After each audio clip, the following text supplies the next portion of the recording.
Dear BCom part 2 students, session 22 से 25 आपको सबसे पहले बिजनेस लॉ का क्वेश्चन मिला।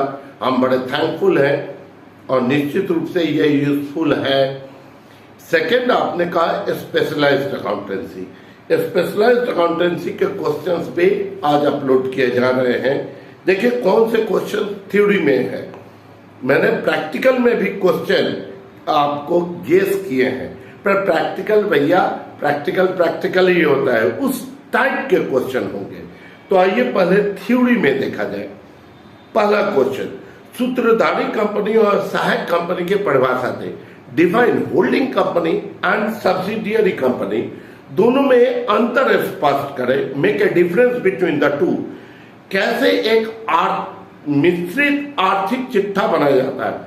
How a consolidated balance sheet is prepare. Question 2 है, बिल पर कटौती के लिए छूट से आप क्या समझते हैं। What do you mean by rebate on bill discounted. Bank के पुस्तकों में इसका लेखा कैसे होता है। बैंक के पुस्तकों में लेखा करना है। How it is accounted in the banks book. Explain and illustrate, आपको व्याख्या करना है और साथ में इसका एक उदाहरण देना है। एस.एम. शुक्ला हो या एस.के. सिंह की किताब हो, बैंकिंग चैप्टर में लास्ट के तरफ में आप देखेंगे जर्नल एंट्री भी होगा, है ना। 14 इलुस्ट्रेशन के बाद आपको मिल जाएगा, लास्ट के तरफ होगा ये। 3, आय व्यय खाता क्या है। What is income and expenditure account, इसकी मुख्य क्या विशेषताएं हैं। What are its main features. और आइए क्वेश्चन 4, आंतरिक और बाह्य पुनर्निर्माण में अंतर स्पष्ट करें। Make a difference between internal reconstruction and external reconstruction. Straight question है। रिकंस्ट्रक्शन ऑफ ए कंपनी एक चैप्टर है, उसमें से आप देख लेंगे, एकदम छपा हुआ है दोनों ही किताब में। एस.के. सिंह में भी मिल जाएगा और इधर आपको एस.एम. शुक्ला में भी मिल जाएगा। इधर क्वेश्चन नंबर 5, ठीक, प्रांतीय दिवालिया अधिनियम के अनुसार स्थिति विवरण का एक नमूना दीजिए। Make a specimen of provincial towns insolvency act about statement of affairs. स्थिति विवरण का एक आपको क्या करना है, स्पेसिमेन देना है, नमूना देना है और इसमें अनुमानित राशियां लिखिए और fill up it with imaginary figure. कोई भी आप कोई फिगर डाल के एक नमूना बना सकते हैं। हम आपको बता भी दे रहे हैं कैसे आंसर लिखना है। प्रांतीय दिवालिया अधिनियम आप खोलिए, चैप्टर दिवालिया अधिनियम, उसमें फॉर्मेट बना हुआ है स्टेटमेंट ऑफ अफेयर्स का, वही फॉर्मेट लिख देना है। ये ध्यान रखना है, इसमें ओल्ड एक्ट है, न्यू एक्ट है। ओल्ड एक्ट 1956 है, न्यू एक्ट 2016 है। अब सवाल ये उठता है, पढ़ना तो चाहिए 2016, हमने पढ़ाया भी है, पर क्वेश्चन अभी भी ओल्ड एक्ट से आ रहा है। आपके अपनी स्वेच्छा पे है आप कौन सा एक्ट का फॉर्मेट देते हैं। दोनों एक्ट के फॉर्मेट में स्वरूप में अंतर है रे भाई, स्पष्ट बता दें।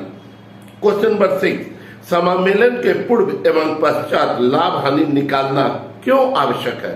Why is it necessary to calculate profit or loss prior to or post incorporation? Explain, वर्णन करें। क्वेश्चन 4, स्थिति विवरण और आर्थिक चिट्ठे में क्या अंतर है। What are the differences between statement of affairs and balance sheet? फिर से ये क्वेश्चन जो होगा वो दिवालिया अधिनियम में दिया हुआ है, देख लेंगे। ये 2 क्वेश्चन दिवालिया अधिनियम में से कोई एक पक्का आएगा। फिर आइए क्वेश्चन नंबर 8, संविलियन को परिभाषित करें। डिफाइन एब्जॉर्प्शन, इसके मुख्य उद्देश्यों का वर्णन करें। Give main objectives of it. संविलियन चैप्टर से एमलगेशन एब्जॉर्प्शन चैप्टर में ये थ्योरी में छपा होगा। फिर आइए सूत्रधारी कंपनी की परिभाषा दीजिए। Question number 9, define holding company. किन परिस्थितियों में एक कंपनी दूसरे कंपनी की सहायक हो सकती है। In which situation a subsidiary will be subsidiary of a holding company. कब एक सहायक कंपनी दूसरे कंपनी का होल्डिंग कंपनी का सहायक बन जाता है।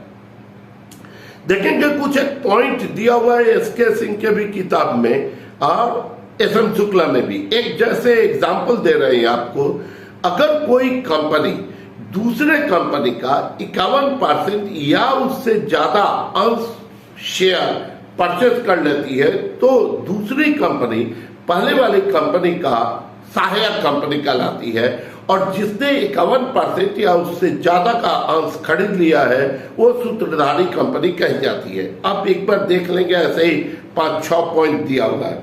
फिर आइए, आंतरिक पुनर्निर्माण के समय में कंपनियों के पुस्तकों में लेखांकन कैसे किया जाता है।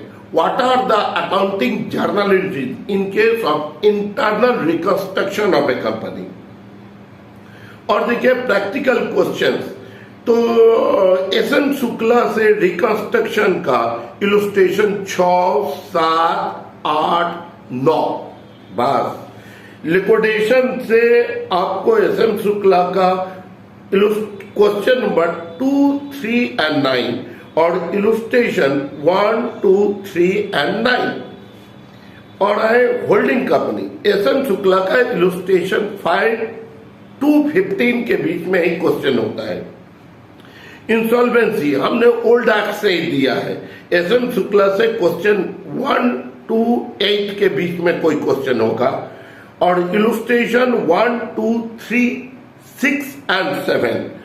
और लास्ट देखिए question, pass necessary journal entries in case of internal reconstruction, जैसा अभी बताया। प्रॉफिट और लॉस प्रायर और पोस्ट इनकॉर्पोरेशन, एसएम शुक्ला का इलस्ट्रेशन 1 to 6 करके जाइए, क्वेश्चन मिल जाएगा। और not for profit organisation, NPO, ठीक। आपको क्या क्या करना है, 2 पॉइंट मेन करके जाइए। Preparation of receipt and payment account, ठीक है, और दूसरा preparation of income and expenditure account from receipt and payment account. Comment कीजिएगा आपके लिए कितना यूजफुल रहा। Thank you.